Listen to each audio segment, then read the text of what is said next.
حضرت ابو ایوب رضی اللہ تعالیٰ عنہ سے روایت ہے کہ ایک شخص رسول اللہ صلی اللہ علیہ وسلم کی خدمت میں حاضر ہوا اور عرض کیا، مجھے ایسا عمل بتائیں جو مجھے جنت کے قریب کر دے اور جہنم سے دور کر دے۔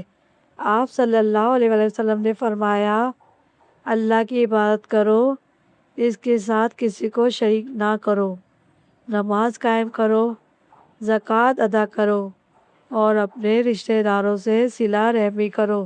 جب وہ شخص واپس چلا گیا تو رسول اللہ صلی اللہ علیہ وسلم نے فرمایا، اگر یہ ایک کام پر قائم رہا جس کا اسے حکم دیا گیا ہے تو یہ جنت میں داخل ہوگا۔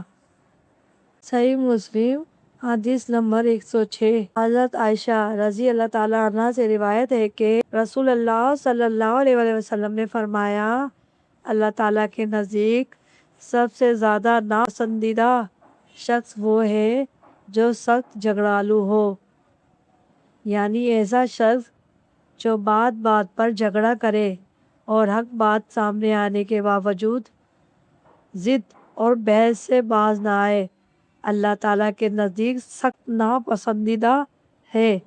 صحیح مسلم حدیث نمبر 6780۔